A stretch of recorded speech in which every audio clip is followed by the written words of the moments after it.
ప్రభుత్వ ఉచిత పథకాల గురించి మనం చూద్దాం ఈ వీడియోలో. ఈ వీడియో చిట్ట చివరి వరకు చూడండి, చాలా ఇంట్రెస్ట్ గా ఉంటుంది. చూస్తేనే అర్థమవుతుంది. ప్రభుత్వ ఉచిత పథకాలు. ప్రభుత్వ పథకాల నుంచి మొట్టమొదటిగా తెలంగాణ మై కొలీగ్ ఎక్స్ప్లెయిన్ చేస్తారు. ప్రభుత్వ ఉచిత పథకాల గురించి డిస్కస్ చేద్దాం.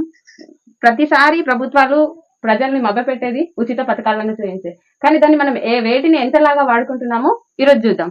ఫస్ట్ ఆఫ్ ఆల్ తీసుకొని టీఎస్ఆర్టీసీని తీసుకుంటే ఇప్పుడు విచ్చలవిడిగా వాడుకుంటున్నారు ప్రజలు. మనమే ఎలా అంటే బస్ టీఎస్ఆర్టీసీ ఉంది, విద్య ఉంది, ఆరోగ్యం ఉంది. ఈ మూడు కూడా మనకు ప్రభుత్వం ఉచితంగా ఇస్తుంది. కానీ ఈ మూడిట్లో నుంచి మనము కేవలం టీఎస్ఆర్టీసీని బాగా వాడేసుకుంటున్నాం. ఈ నెల రోజుల నుంచి అయితే ఈ విద్య, ఈ ఆరోగ్యానికి పక్కన పెట్టేసాం. ఇది కూడా మనకు ప్రభుత్వం మన కోసమే ప్రవేశపెట్టిన పాలసీస్, కానీ ఎవరు కూడా ఇక్కడ అంతగా మబ్బె చూపట్లేదు, ఇంట్రెస్ట్ చూపట్లేదు. ఎందుకంటే చూద్దాం ఇక్కడ ఇప్పుడు. రైట్, ఇప్పుడు మేడం చెప్పేది ఏంటంటే ఈ పథకాలు ప్రభుత్వం ఉచితంగా ఇస్తుంది. వీటిలో ఆర్టీసీ ఒకటి ఉదాహరణగా మనం తీసుకుందాము. మొట్టమొదటిగా మేడం చెప్పేది ఏంటంటే బస్సు ఉంది కదా, బస్సులో రెండు రకాలు ఉంటుంది. మరి ఒకటి ప్రైవేట్, రెండోది గవర్నమెంట్. అంటే వీటి మధ్య వ్యత్యాసం గురించి మేడం కొద్దిగా వివరిస్తారు. ప్రైవేట్ బస్సెస్ ఉన్నాయి. ఇప్పుడు ప్రైవేట్ బస్సెస్ ని ప్రజలు ఇప్పుడు ఎక్కడానికి ఇష్టపడట్లేదు. ఎందుకంటే ఇక్కడ ఫ్రీ చేసేసారు కదా మన గవర్నమెంట్, మహిళలకి ఫ్రీ, ఉమెన్స్ ఫ్రీ. కాబట్టి ఇక్కడ అందరు వచ్చేసి ఎక్కువ శాతం ఇప్పుడు ఈ ప్రైవేట్ బస్సెస్ ని ఎక్కడానికి ఇష్టపడట్లేదు. గవర్నమెంట్ బస్ ని ఎక్కడానికి ఇష్టపడుతున్నారు. ఎందుకంటే దీన్ని వాడుకోవడం వల్ల మనిషి సంతృప్తి పొందుతాడు. అంటే తాత్కాలికంగా దీన్ని వాడుకున్నప్పటికీ సంతృప్తి, ఈ పథకం మా కోసమే పెట్టారు, మేము ఎక్కేసాము దిగేసాము అంటే ఈ రోజుకి సంతృప్తి. అంటే ఒక యాపిల్ పండు లాగా, ఈ రోజు కొనుక్కున్నామా, తిన్నామా, కడుపు నిండిందా, సరిపోయింది.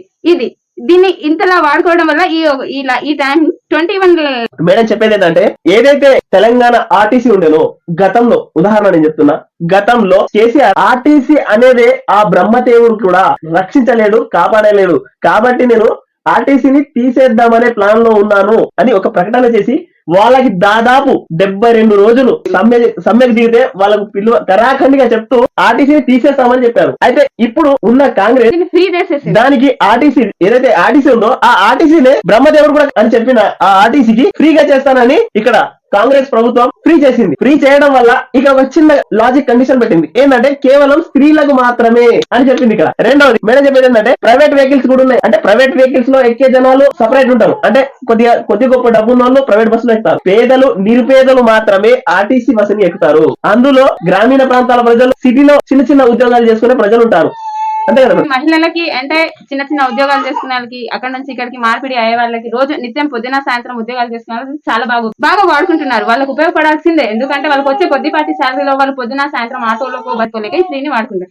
అలా కాక ఇప్పుడు గ్రామీణ ప్రజలు, అక్కడక్కడ ప్రజలు దీన్ని తెగ వాడేసుకొని అన్ని బస్సులు రష్ గా ఈ పథకమే ఏదో అఫెల్ తుఫెల్ మాటలు మాట్లాడారు. అలాంటి సిచ్యువేషన్ రాకుండా దీన్ని అవసరమైన వాళ్ళే వాడుకొని దీన్ని బాగా వాడుకోవాలని విజ్ఞప్తి. ప్రభుత్వ స్కూల్స్, ప్రైవేట్ స్కూల్స్ కదా తేడా. ఇక్కడ ఉండే టీచర్లందరూ హై క్వాలిటీ విద్య ఉంటుంది. ఇక్కడ హై క్వాలిటీ ఉంటది, లో క్వాలిటీ ఉంటది, రెండు ఉంటాయి ఇక్కడ. కాకపోతే వీళ్ళు పెట్టే కండిషన్స్ ఆ టీచర్ల వరకు చాలా స్ట్రిక్ట్ రూల్స్ ఉంటాయి. ఇక్కడ స్ట్రిక్ట్ ఉంటాయి, కానీ వాటిని అమలు పరచడంలో కొద్దిగా అలసత్వం అనేది ప్రదర్శిస్తారు. ఇక్కడ ఉద్యోగం వచ్చే వరకు మాత్రం బాగా కష్టపడతారు ప్రభుత్వ టీచర్స్. ఉద్యోగం వచ్చిన తర్వాత కొద్దిగా మాకు ఉద్యోగం వచ్చేసింది కదా, ఇక టీచర్ పనిచేసే అదే ప్రభుత్వ టీచర్ కొడుకు ప్రైవేట్ స్కూల్లో ఎందుకు వేస్తారు వీళ్ళు? అదే ప్రభుత్వ బడికి పంపించవచ్చు కదా.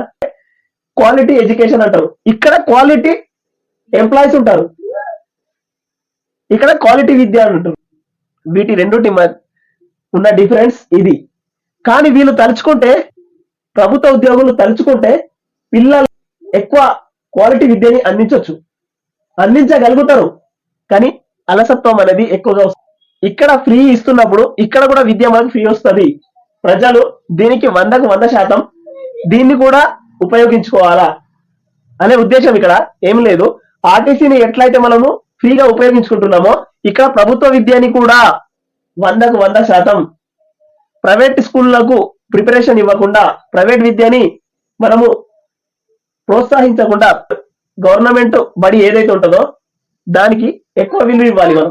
అంటే ఇక్కడ ఉచిత విద్య వస్తుంది కాబట్టి ఈ విద్య ద్వారానే మనం ఎక్కువగా పిల్లలకు పంపించాలి. ఆర్టీసీ ఫ్రీ బస్, విద్య ఫ్రీ. నెక్స్ట్ వచ్చేసి ఆరోగ్యం పై అంటే హాస్పిటల్స్ ఫ్రీ. ఇక్కడ ప్రభుత్వ హాస్పిటల్స్, ప్రైవేట్ హాస్పిటల్ కు ఇక్కడ కూడా రెండు వేరియేషన్లు. అంటే ఇక్కడ మనము హాస్పిటల్లో వైద్యం డబ్బులు పెట్టి చేయించుకుంటాం.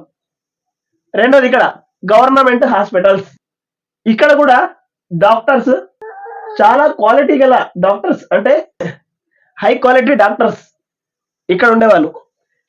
కానీ వైద్యం నిర్లక్ష్యం. ఇక్కడ కూడా ఉండేవాళ్ళు హై క్వాలిటీ, కానీ ఇక్కడ ఎలిజిబిలిటీ అయ్యి వచ్చిన వాళ్ళు ప్రభుత్వ హాస్పిటల్ కు ప్రైవేట్ హాస్పిటల్ కల తేడా. ఇక్కడ కూడా వైద్యం ఉచితంగా ఉంటది, కానీ ప్రజలందుకు సద్వినియోగం చేసుకోరు. అంటే చాలా తక్కువ పర్సెంటేజ్ లో ఇక్కడ వైద్యాన్ని చేసుకుంటారు. అదే ప్రైవేట్ హాస్పిటల్లో డబ్బులు కట్టి మరి చేయించుకుంటారు. క్వాలిటీ ఇక్కడ కూడా క్వాలిటీ ఉంటుంది, కానీ అలవాట్లు అయిపోయినాయి. కాబట్టి ప్రభుత్వ హాస్పిటల్ కు గవర్నమెంట్ హాస్పిటల్ రెండు ఇక్కడ మనకు గవర్నమెంట్ లో ఉచితంగా అవుతుంది కాబట్టి ఇక్కడ చేయించుకోవడమే బెటర్. అందుకే ఎక్కువ ప్రజలు ఇది కూడా ఉచితం, ప్రభుత్వ హాస్పిటల్స్ ఉచితంగా ఉంటాయి కాబట్టి వీటిని ఉపయోగించుకోవాలి. విద్య గవర్నమెంట్ స్కూల్స్ ఉంటాయి కాబట్టి గవర్నమెంట్ స్కూల్స్ ని ఉపయోగించుకోవాలి. ఆ తర్వాత ఆర్టీసీ, రైట్. ఈ మూడింటి పైన డిస్కషన్ ఈ రోజు. కేఎన్ఎన్ టీవీని సబ్స్క్రైబ్ చేయండి, షేర్ చేయండి.